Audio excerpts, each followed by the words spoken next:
With everyone from Bryan Cranston to John Goodman to Helen Mirren, the movie Trumbo opening next month is sure to be a hit. Our connection to the stars, Jim Ferguson, got to sit down with one of the people close to the project. Jim. Yeah. Great to see you again. Good to see you too. I'm my Halloween colors. Oh, is that your Halloween? Well, Yeah. it's also very handsome.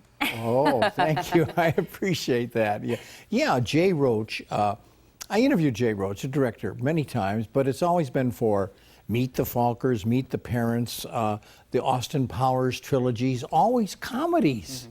And this is a very heavy documentary type drama. Not a document, but it's just a heavy story, and taken from a book by Bruce Cook, who wrote the story of Dylan Trumbo. And it's a great story, and Jay will explain a lot of the things about the movie in my interview and about the story itself. So let's go right away to Jay Roach, the director of Trumbo. You know, as a former teacher, government teacher, I can read the backstory of the Socialist/Communist Party in America was, I thought, extremely interesting, and young people many of them don't know that story. But even at the turn of the century, there was a strong socialist movement, especially in New York by artists. And it didn't become communist until later, after the revolution in Russia. But am I right, Jay, that the original members, there wasn't much connection with Russia at all?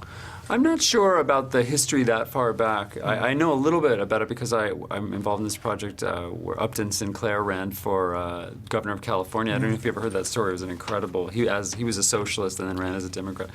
But I know that the interesting thing about what went on at this point in 1947 for people like Trumbo, we had just had 2 world wars, the rise of fascism, the Great Depression, which was partly related to kind of runaway capitalism, the capitalism in its most unregulated sense.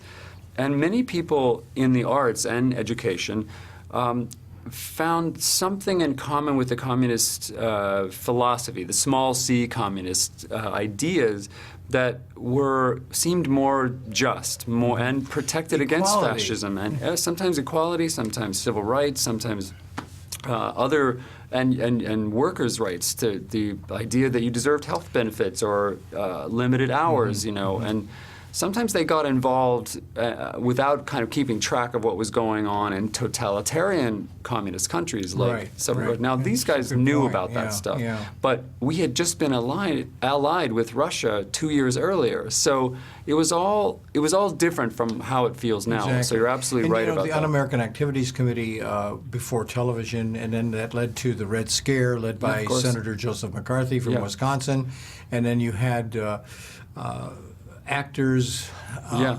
But it destroyed people. Yeah, oh, it did. This predated McCarthy by a few years. McCarthy didn't really rise to power until late 40s, or 49, 50, and then into the early 50s. This came out of a very specific thing, which I didn't know much about, that a group of conservatives who had opposed unions, primarily it mostly was people who had opposed strikes in Hollywood, formed a group called the Motion Picture Alliance for the Preservation of American Ideals. Long name was shortened to MPA.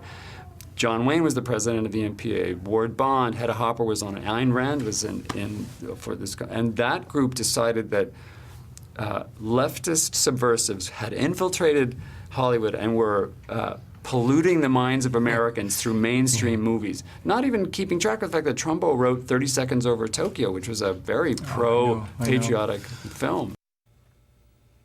Wow, you know, I highly recommend Trumbo. As I said, it's going to open later in the month, but and Bryan Cranston is just so good in this movie. I hope he gets an Oscar nomination for playing Dylan Trumbo. It's a complicated story, but it's the history of what happened in Hollywood. Can you imagine, in the 30s, as a young man, he voted in the Socialist Communist Party. And then after World War II, when it got involved with Russia, and they called him into, are you a communist? You know, because you voted, you know, when it had nothing to do with Russia. And he refused to answer, And we were saying we loved him in Breaking Bad, but it's always nice to see an actor get another, like, meaty role to kind of get your brain off of the previous thing that they did. A lot of people get stuck in those. Yeah, and he's so good. And can you imagine, I'll end with this, writing screenplays that win Oscars and not getting credit? They wouldn't put his name on the screenplay? That happened to, Yeah, Roman Holiday, The Brave One, several of the screenplays that he wrote. Anyhow, Friday, Halloween, Eve, right? Okay, we're going to bring on Wes Craven. Yeah, that's a good one. Who is the king of the horror film genre. And I talked to him about Scream 2 and Scream 3. And of course, we lost him back in August. Both of these interviews, I hope you enjoy them. But it's so appropriate, isn't it, for Halloween? It is. I'm going to be scared that day, though. I'm such a chicken when it comes to horror movies. I saw, I think, the first 15 minutes of Scream 1 and I had to leave. I was just too scared. Scream was too scary for you? Yes, because I'm a chicken. Oh. You know, I think they were. But I know a lot of people who love the movies, and it's so perfect for Halloween. That's why I didn't bring that little doll out. Thank you. I brought her with me. She's with me. I'm going to use her. Doll. I know you do. Jim, you're too much. Oh, we're going to have fun. We look forward to seeing you on Friday. Yes, I'll be here with Wes Craven on taped interviews, but so kind of a little bit of a rewind, back to early 2000. Well, I'm scared, but I'm looking forward to it. Thank you, Jim.